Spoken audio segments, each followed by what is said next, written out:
So you're talking to a girl and you're attracted to her. Maybe you're on a date with her, or maybe you just introduce yourself to her at a party, or even a coworker and you're talking to her at lunch. How do you go beyond a friendly and platonic conversation? And how do you get her feeling chemistry and attraction towards you so that she feels that same spark that makes her want to see you again? And just as important, how do you avoid talking your way into the friend zone? That's what we're going to discuss in this video. Hi, I'm Bobby Rio, and in a recent video of mine called 7 Questions That Make Her Fall in Love, I explained how there are 3 elements that you need to weave into your conversations with a woman. I call these 3 elements the golden triangle. It's a little mental model that you can use so that you remember. The triangle, it includes fun, connection, and intimacy, and all 3 of these need to be weaved into every conversation you have when you're trying to attract a girl or spark some chemistry. In the previous video that I mentioned, and I'll leave a direct link to it below, we focused on the connection phase, right? And I explained how by asking certain type of questions, you can create a stronger bond between you and a woman. An example of the type of question that works for this in this connection phase are questions like, what's your favorite memory from when you were a kid? Or if you could be famous for anything, what would you be famous for? What would you want to be famous for? And you get her revealing more and more personal things to you, which makes her more likely to feel a bond with you that she doesn't feel with other guys that she's talking to. Now, these questions are meant to deepen the connection that she feels. But in this video, what I'm gonna do is I'm gonna show you and explain how you can use these questions to springboard into these other elements of the golden triangle. How you can use these questions to tease her and to create a more intimate vibe with her, or how you can use them to get her feeling like she's back on the playground with her, her school ground crush. Because as I warned you in that last video, you don't want to get stuck just asking these type of questions to her for very long. Or worse, you don't want to get stuck in interview mode, because if you stay on the connection end of this triangle for too long, you can wind up in the friend zone. So I want to go over the other elements, and I want to show you how to move from one element to the next so that you're weaving all 3 of these into the conversation, because, and this is very, very, very important. As guys, a lot of times we're most comfortable with one element. We all have our sort of tendency. I work with some guys who love having these deep, serious conversations where you really feel like you're getting to know a girl. But without fun, she eventually gets bored of this. These type of serious conversations get draining after a while, and we just want to lighten up and enjoy ourselves. On a similar note, without intimacy, she can feel the strongest connection to you in the world, but you still wind up in the friend zone, right? Because there was none of that intimacy. I also work with other guys who can tease girls, they can flirt, they can be funny and playful, but they can't move things to that intimate level where she begins to feel sexual attraction, right? Not just fun, but sexual attraction. Or they don't know how to take things to that deeper level so that she sees you as more than just a fun boy, right? The fun boy zone is where you're the guy that a girl loves laughing and joking with. She even sees you as an attractive guy, but she just doesn't view you personally in a romantic way. So I'll say it again, you must be conscious of weaving in all 3 of these elements. When all 3 of these elements are there, the attraction and the chemistry that she feels is automatic, meaning she's gonna feel it whether she wants to or not. It's automatic. So how do you do it? How do you weave all 3 of these in?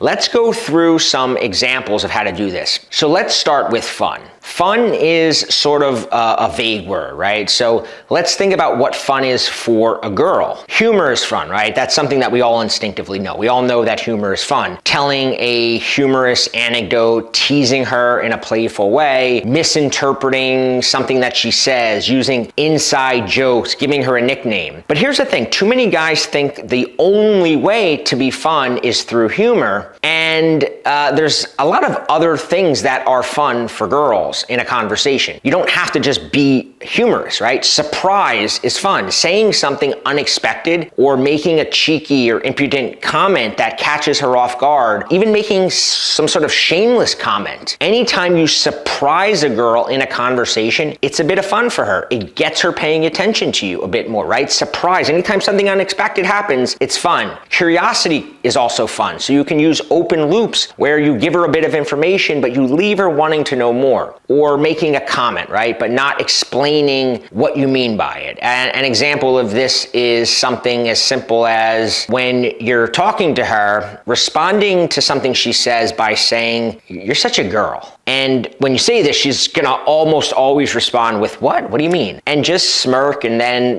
turn your head and just start talking about something else, right?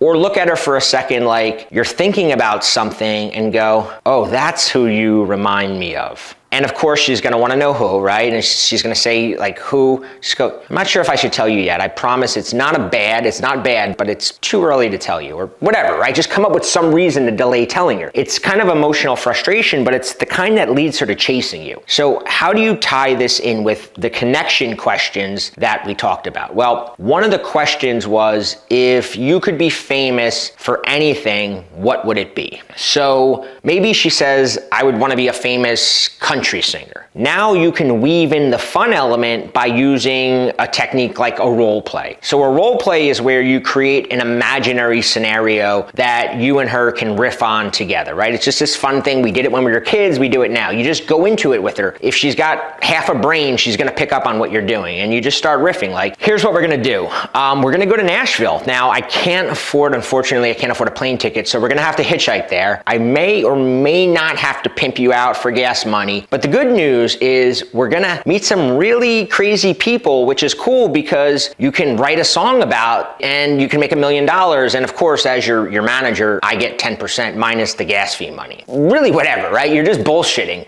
What will you call our first song? Or come up with some imaginary music video that you guys can create together, right? Just have fun with it. It's fun. And now you're just joking around, you're being playful. Think of it like you're on the playground with her. In dating, that's what's fun, right? A pillow fight is fun in dating. Thumb wrestling is fun. Teasing her is fun. But the key with teasing is, and I always like to say this, is tease her about something that she's proud of, right? Or how she's acting. She's the teacher's pet, right? She's Miss Goody Two-Shoes. You don't tease her about physical attributes. I always like to give that disclaimer. These are all the things that you did back in the playground, right? You teased her, you used these sort of role plays, but it's fun again in dating. What you're doing and what makes all of this work is that you want to remove the two of you from everyday reality. Everyday reality gets in the way of attraction. Okay, so the next is connection. And we talked about how you can use questions, like I gave in the previous video, to deepen this connection. But there's other ways to do it too. So let's be clear though, because this is something I always like to say. Connection is not liking the same thing as her. A lot of guys think it's, "Oh, she's into yoga and I like yoga too. Oh my God, we both like yoga. That's so cool." You may be thinking when you're doing that, you're making a connection, but in reality, she doesn't really care or even want you to like all the same things that she does. She wants you to connect over something else. What is it? It's called an emotional connection, meaning that maybe you're on a date with a girl and you're telling her about how when you were a little kid, all you wanted for Christmas was this like remote control car. You would dream about playing with this car and you told all your friends how Santa was gonna bring you this car. And then you wake up Christmas morning and all you got was a pet turtle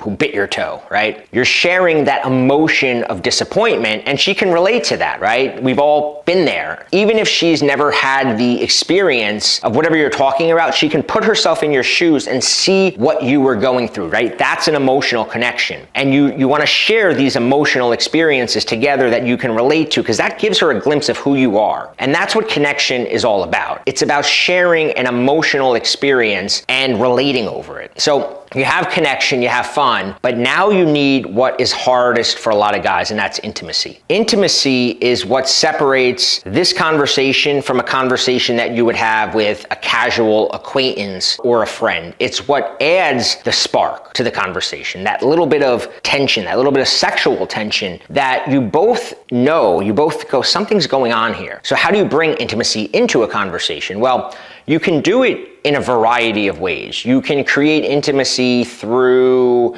physical touch. You can do it through holding eye contact, moving closer to her, giving her silent glances as the two of you are talking. A lot of it can be nonverbal. So if you guys are talking, then all of a sudden you slow down and you just kind of hold eye contact just a little longer than normal. That creates some tension, which equals intimacy. Same thing with touching. As you're telling a story, you're leaning into her. She's leaning into you. You lightly touch her elbow as she's laughing. All of this is developing that intimacy that needs to be there. That's the intimacy aspect of it. Intimacy can also be intimate compliments. So intimate compliments, these are the type of compliments you'd only give to somebody that you're attracted to, okay? I'll give you an example. So if a girl has really nice eyes, that's a generic compliment. She's heard that from everybody. Even a lot of guys think telling a girl you're beautiful is intimate, but really, I mean, her mom or her aunt could tell her that she's beautiful, right? That's not enough. On the other hand, an intimate compliment is something that you find attractive or sexy about her personally. So pointing to a little freckle on her shoulder and telling her, I love that little freckle, it's so sexy, that's intimate. Another way that you can bring intimacy is through sexualized cold reads. So cold reading is really fun, and you can actually use cold reading in any of these. It could be fun, it could create a connection,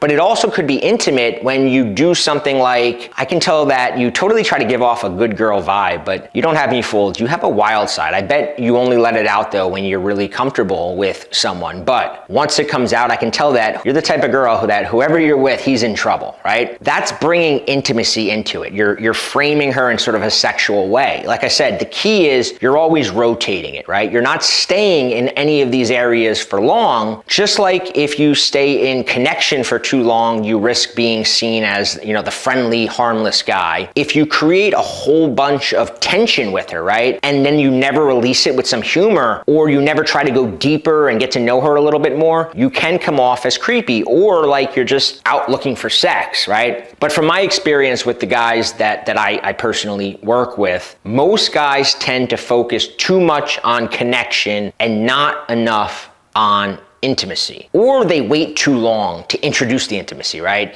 So they spend the whole night talking to her, she's already started to look at you in a friendly way, and then they try to throw out a compliment or something. Now, if all of this doesn't come natural to you and you want a sort of cheat sheet for what to say with literally dozens of examples of how to do this and word for word techniques of how to use all three of these elements, then I recommend downloading my Charismatic Conversation ebook. I'm gonna put a link to it below. It'll literally cost you like less than a pint of beer. It's a quick read. It doesn't have any fluff. It doesn't have any theory. It's really just a ton of material that you can use whenever you're talking to a woman. Now, if there's a specific sticking point that you have about conversation, leave me a comment below and let me know what you'd like me to cover in my next video. And as always, if you do like this video, if you found it helpful, make sure you subscribe to my channel and hit the like button so that other guys who might benefit from this video will be able to find it.